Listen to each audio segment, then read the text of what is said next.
সচিবালয়ে নিজ মন্ত্রণালয়ের সভাকক্ষে সাংবাদিকদের সাথে কথা বলেন তথ্য উপদেষ্টা নাহিদ ইসলাম। আমাদের যে কার্যক্রম সেই বিষয়ে আপনাদেরকে কিছু অবহিত করা।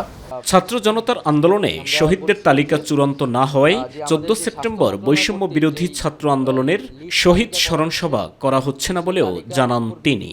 স্বাস্থ্য মন্ত্রণালয় থেকে তৈরিকৃত শহীদদের তালিকার উপর ভিত্তি করেই স্মরণ সভা হবে বলেও জানান তথ্য উপদেষ্টা। ওই তালিকাটা যেহেতু অনগোয়িং, সেজন্য 14 তারিখেই স্মরণ সভাটি করা হচ্ছে না। মূলত তালিকাটি আরও চূড়ান্ত হলে এই তালিকার উপর ভিত্তি করে আমরা শহীদদের স্মরণ সভাটি আয়োজন করব।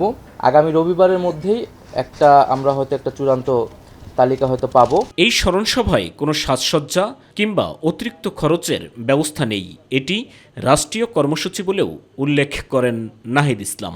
এখানে কোনো ধরনের সাজসজ্জা বা অতিরিক্ত কোনো খরচের আসলে ব্যবস্থা নেই। আর এটা একটা রাষ্ট্রীয় প্রোগ্রাম। আমরা চেয়েছিলাম যে সকল শহীদ পরিবারদের একত্রিত করা এবং তাদের থেকে আরও ইনফরমেশন আসলে আমাদের নেওয়ার আছে এবং একটা রাষ্ট্রীয় সম্মাননা দেওয়া। তো সেটি খুব দ্রুত সময়ের মধ্যেই আসলে হবে, এই তালিকাটি নিশ্চিত হওয়ার মাধ্যমে। সাইদুর রহমান আবির, মাই টিভি, ঢাকা।